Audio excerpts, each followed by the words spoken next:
the Institute of Life Insurance, on behalf of the life insurance companies in America and their agents trained to help you make the most of your policies. And now let's all play What's My Line?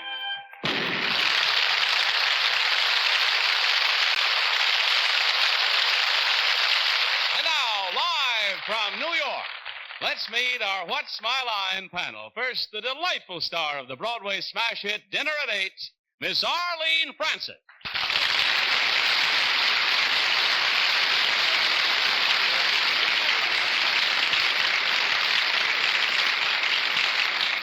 And now, a friendly gentleman who has just completed the musical score for a new picture called A Man Called Dagger. And he is the host of I've Got a Secret, Mr. Steve Allen.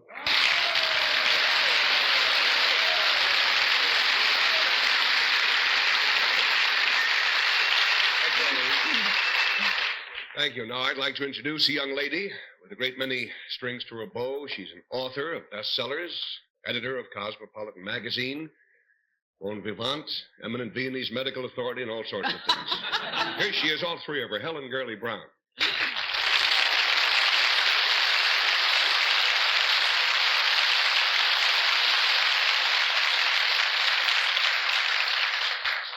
And this panelist is so many things. He's a publisher, an author, a TV personality, a lecturer, and Time Magazine's Christmas cover boy, Mr. Bennett Cerf.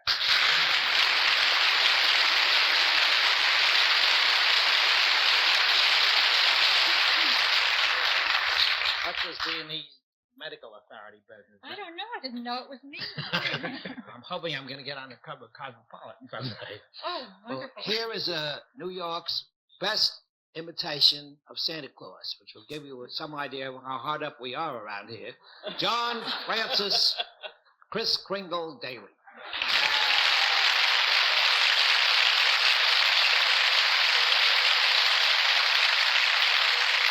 I don't know. I was full of the spirit of the season, was going to say nice things about him, too. Nice things I was going to say. We did get a telephone call a little bit ago, Bennett. I didn't get who it was from, but it was somebody calling from Columbus, Georgia, who'd read the cover story in the Current Time about you. And the message sent was that people who ride a wave of prosperity are actually surfing. Don't get it, huh? I'll explain it to you afterwards. Thank you. It really is quite good. Yes, rather.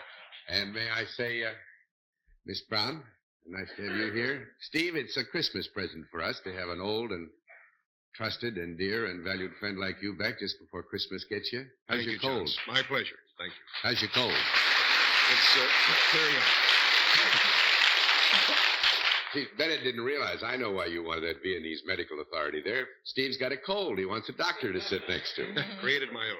Well, we've got some wonderful occupations for you to test your skills on tonight. We'll have a famous mystery guest a little bit later in the program, but now let's meet our first contestant. Will you enter and sign in, please?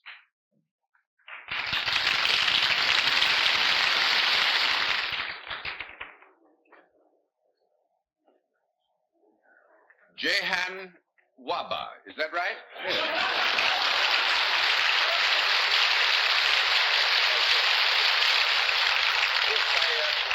Thank you. I thought my Arabic was rather good, too. You have a very fine hand, I might also add. Thank you. Would you tell us, is it Miss or Mrs. Waba? Miss Waba. Where are you from? Cairo, Egypt. From Cairo. Ah, that's a wonderful city. I've been there several times, and I must say it's a fascinating city, full of life and spirit. Nice to have you with us. Miss Waba, may I present the panel? Now, would you join me over here, please? And we'll let the audience in the theater and the audience at home know exactly what your line is.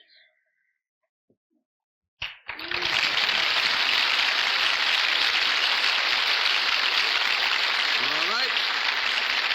Panel, we can tell you that Miss Waba is salaried and deals in a service, and we'll begin things with Steve Allen. John, I've been on this program now, man and boy, about 16 years, and I've never before done what I would classify as a Bennett Cerf type pun. I'm going to do one right now. You ready, Bennett? No. I'll just put it this way. Miss Waba, you're a doll. A Waba doll. You see? I have the genre down, I think. Would your service be of equal interest to men and women, Miss Waba? Yes. Do you dress as you do now when you perform your service? No. 1 down and 9 to go. Miss Brown. Could it be said you wear some kind of costume when you're performing your service? Well, costume or uniform, yes. We use the terms interchangeably, so that would be fine. Do you work indoors? Sometimes. Is any of your work seasonal? Is it more performed in the winter than in the summer? No. No, it's not seasonal. 2 down and 8 to go, Mr. Sir. Miss Waba, do you work for a profit-making organization? No. You don't. 3 down and 7 to go, Miss Francis. Then you work for some branch of the government. Yes. Is the outfit that you wear an outfit that belongs to any of the armed service? No. 4 down and 6 to go, Mr. Allen. Can people ever be made unhappy as a result of your professional function? No. 5 down and 5 to go, Helen Gurley Brown. Do you perform this service in the United States now? No. 6 down and 4 to go, Mr. Sir. Do you perform the service in Egypt, Miss Waba? Yes. Has it got anything to do with tourism? Yes. Would it be anything in the line of guiding? Yes. Do I have to know where you guide people? Well, Bennett, I would say, Would in be fairness, on the we should Nile say... or around the pyramids? Right, that's what we were looking for.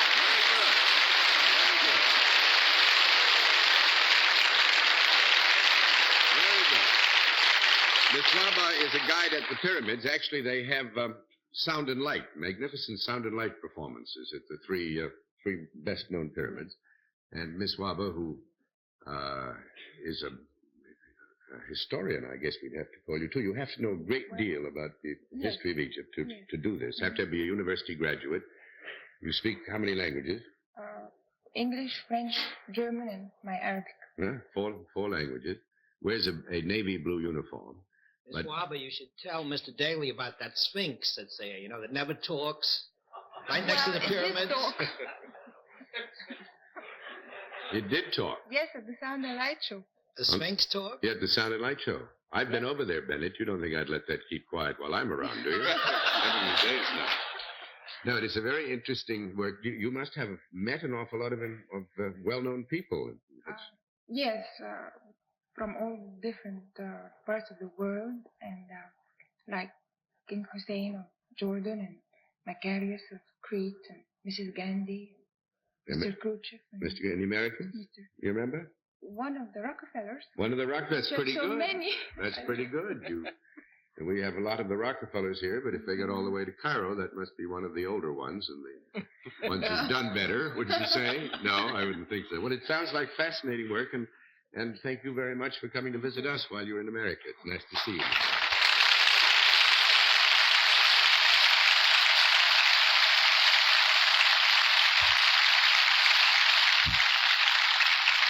We'll have another contestant for you in just a moment after this word. Honey, I've been thinking about retirement. At 35? No, I'm just planning ahead. What do you mean? Well, I was talking to our life insurance man today, and he told me that when I retire, I can get paid regularly from my own policies. That's wonderful. I thought so. And you'll still be alive, of course.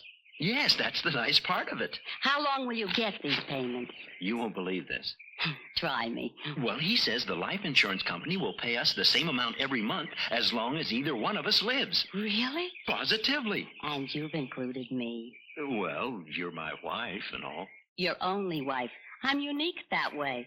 That's funny. What? He says life insurance is unique. It's the only way you can guarantee retirement pay you can't outlive. Unique. Your wife and your life insurance. I think that shows what a really warm human being you are. See your life insurance agent. He's trained to help you make the most of your policies. Now will our next contestant walk in and please sign the board.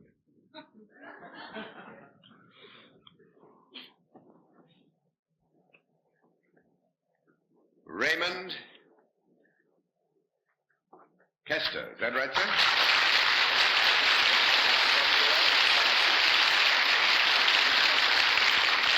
All right, Mr. Kester, where are you from?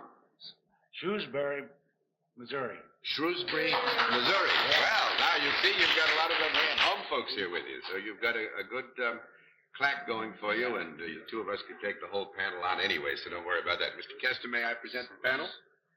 All right, now you come over here and join me, and we'll let the audience at home and the audience in the theater know exactly what your line is.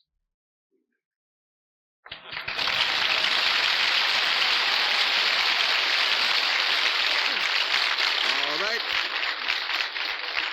Panel, we can tell you that Mr. Kester is salaried and he deals in a product. And we will begin things with Bennett, sir. Mr. Kester, I think they make the corncob pipes in Missouri, but may I eliminate corncob pipes from this? Absolutely. I can. Does the product that you make come from Missouri? No. You mean Is it it made in originates Missouri? there so you would Yes. identify it in As a Missouri Missouri immediately? product? No, you wouldn't, Bennett. That's one down and 9 to go, Miss Francis. Do you work with your hands, Mr. Kester, in your Yes. job? Is the product alive, or has it ever been? Yes. John didn't know whether it was alive or not there for a minute. Well, this is a problem because actually, you know, if we go down to fundamentals, everything has an element of life in it sooner or later. If Mr. Kester doesn't mind, only because I think it would tend to confuse you. No, it won't. It won't? You No. want to leave it stand as it is? I'm not at all confused, John. Yeah, all right, you go ahead then. Is it a product that one would find in the home? Could? Is it a large product? No. That makes it 2 down and 8 to go at Mr. Allen. Then it must be smaller than a bread box. Yes? Has it any particular relationship with this time of year? No, sir. 3 down and 7 to go, Helen Gurley Brown. Mr. Kester, is it made of wood or metal? No. That makes it 4 down and 6 to go, Mr. Sir. Might this product be defined as an article of apparel, Mr. Kester? No. 5 down and 5 to go, Miss Francis. Would one see it in the house more than one would out of doors? Yes? Is it, when it is in the house, is it visible? Or would you have it out where people could see it? Yes? Or would it be considered, does it have anything at all to do with the decor of a house, the way a house looks? You mean as a specific element of its decoration? Nah, all right, I'll give you a no anyway. That's John. 6 down and 4 to go, Mr. Allen. Could it be purchased retail at a supermarket? No, sir. Nope. 7 down and 3 to go, Miss Brown. Does it come in various colors? Yes? Is it a useful product? Yes? Does it come in contact with the human body? No? Well, there is. Could it? Could. I think with Mr. Kester said we'll agree that it could. It's not unreasonable that if the product and you were in proximity, you might have contact with it, but it is not absolutely necessary. Does one feel better after being in contact with this product? Is it? I would think so, yes.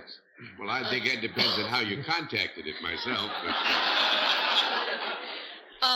Does it have? Is it powered in any way? no. By a it motor? has no motors of any kind. I 8 don't- down and 2 to go, I Mr. don't Sir. believe we've gotten around to whether this product can be eaten or imbibed. We Can it? haven't. Can it? No. 9 down and 1 to go, Miss Francis. If one had this product, would it be on the floor rather than on a wall? Yes? Well, on the floor rather than on the wall, this product, well, it shouldn't be either place, so I'm going to give you no. That's 10 down, no more to go. Wouldn't be on the ceiling, would it? No. It has to be on something? You know, actually, this is a real tough one, and you didn't get into the area which I think might have led you to it, because Mr. Kester makes billiard balls.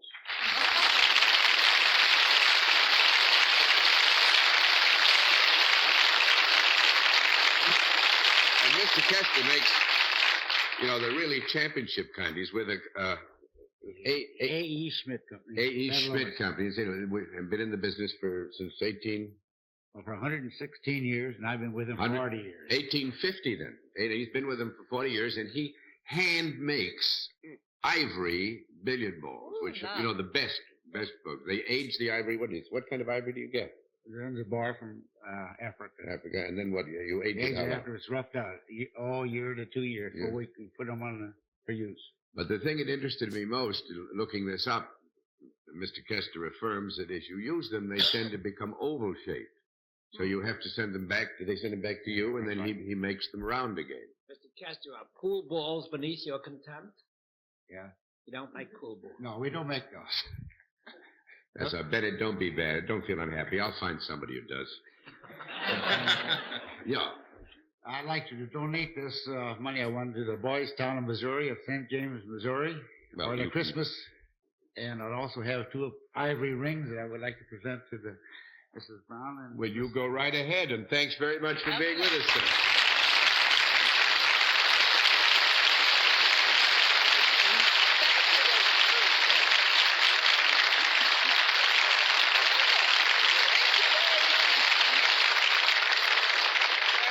We'll meet tonight's mystery guest in just a moment, but first, this message.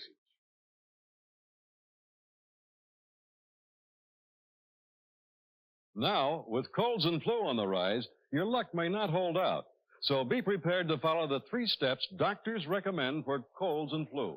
Rest in bed, drink plenty of fluids, and take aspirin to reduce fever and relieve pain. Bayer is pure aspirin, not just part aspirin. And aspirin is the pain reliever doctors recommend. So keep your fingers crossed, but keep Bayer aspirin handy. When your luck runs out, Bayer works wonders. If you're one of the millions of people who sometimes rely on a laxative, take the best laxative, Phillips Milk of Magnesia.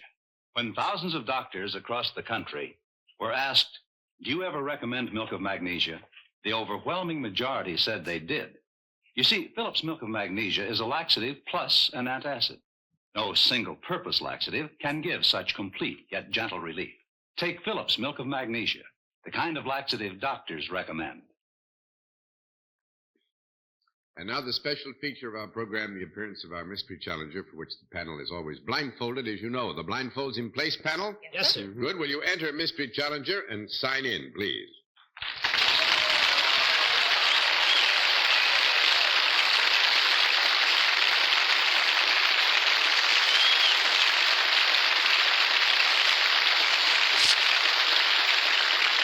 All right.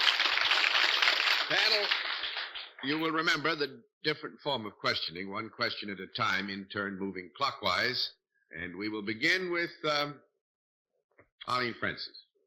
Would your name be found in the theatrical pages of the newspaper? Well, it's a possibility. Mr. Allen, it's a possibility. Are you better known for your work in motion pictures than for your work in television? Yeah, well, I reckon so. Miss Brown? Said I reckon so. Better known in motion pictures than in television. Are you in a motion picture that's going to be opening in New York this coming week? Yeah. Mr. Cerf? Is it a great, big, spectacular, the picture that you're going to open in? Well, there's been a little question about it. Miss Francis? Are you Steve McQueen?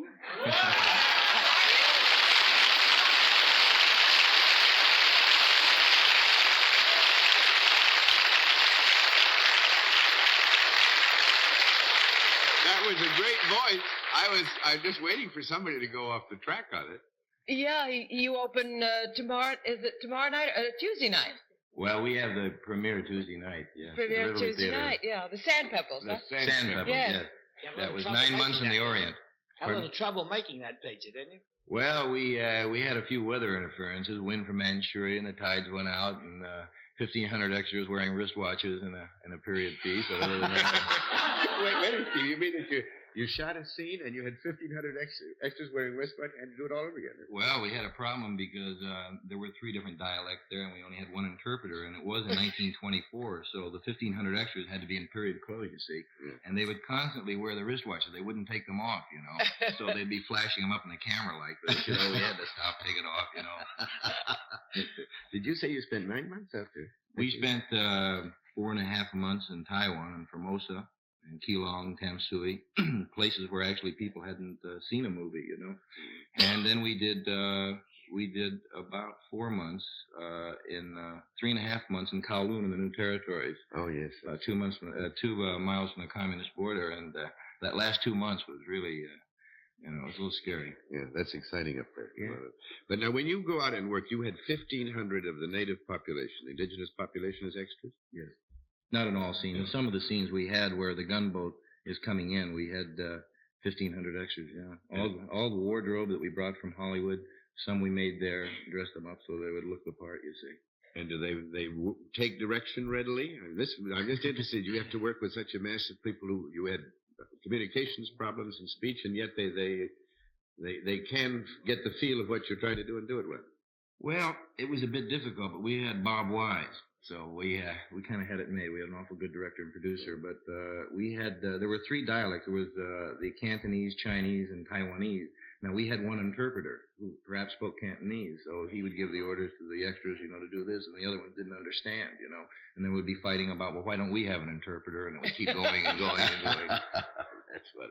Well, it's an exciting story, and I'm sure it's made a great movie. Thanks for giving us a Sunday night when you're here in New York. My pleasure. Good to have you with us.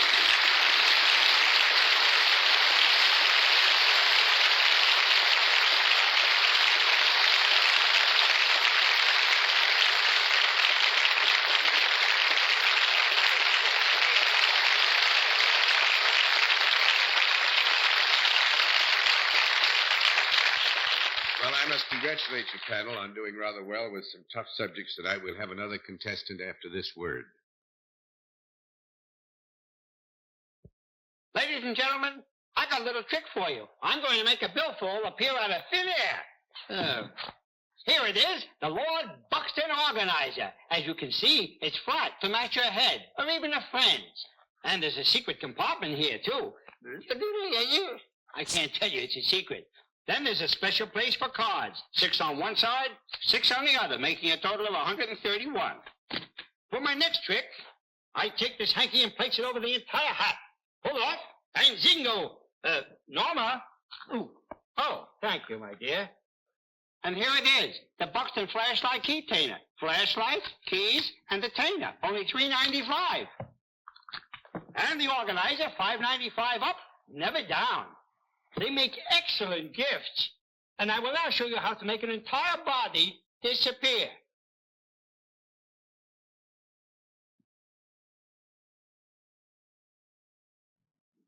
And now to meet a final contestant. Will you enter and sign in, please?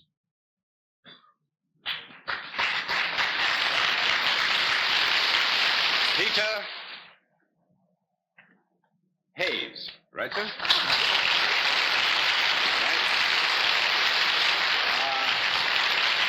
Mr. Hayes, where are you from? Newark, New Jersey. Newark, New Jersey. Yes. Nice to have you come across the river. May I present the panel, Mr. Hayes? Now, will you join me here, and we'll let the audience in the theater and the audience at home know exactly what your line is.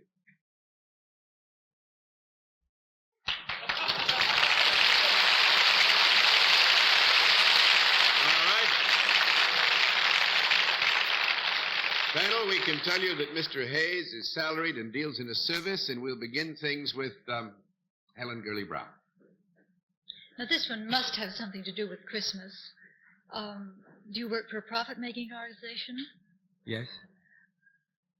Do you deal with men and women in this particular service?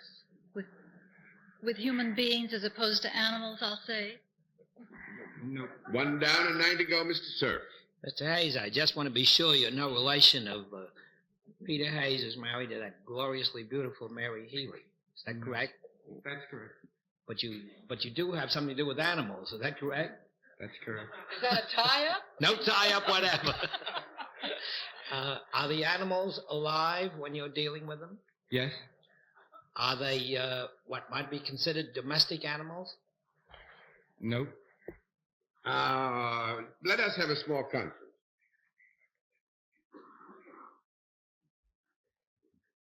Mr. Hayes agrees that you use the word domesticated, and we're taking it that you mean this on a universal basis. And we will agree that there are instances or there are areas in which the animal in question is domesticated, yes. Is it a 4-legged animal, Mr. Yes. Hayes? Is it a rather large animal? Yes. Is it a very, very large animal? What is a very, very large animal? An elephant.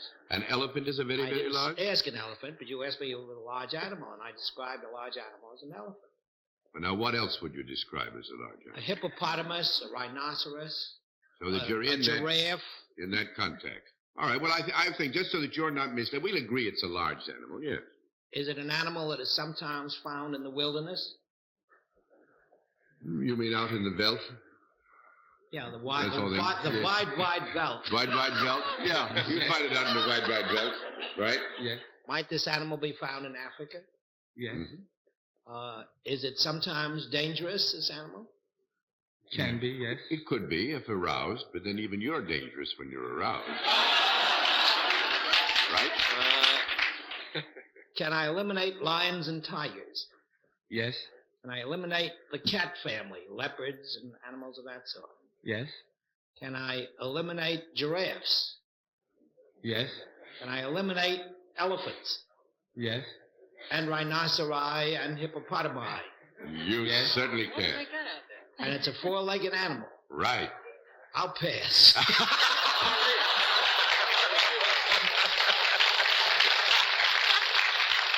You've left me with nothing but the gorilla. Is it an animal we see in a zoo? Yep. Yes. We're running out of time, Arlene. We've run out of animals, too. Take a guess. Could it be reindeer or camel? Camel is right. Oh, a camel. Very good. But Mr. Hayes wins. Actually, Mr. Hayes handles the camel in the Christmas stage show at Radio City Music Hall. Oh. That's his specialty. He's employed by an outfit called Animal Talent Scouts, and he's in the show and handles his own camel through it. And that's a lucky strike if I ever saw one. And thank you very much for being our guest on What's My Line. Nice to see you.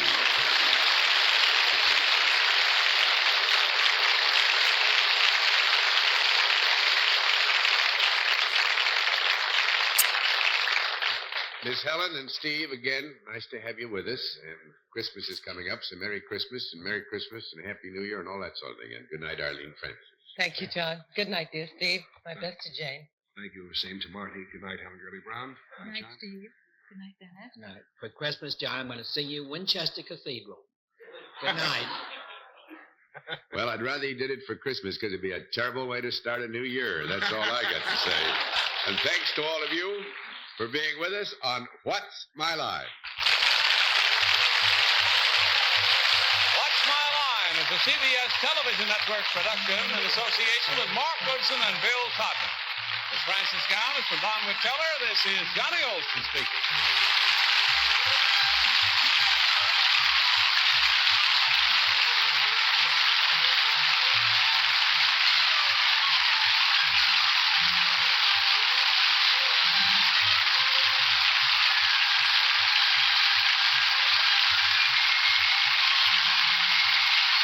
What's My Line was brought to you by Buxton, the people who make leather accessories for men and women.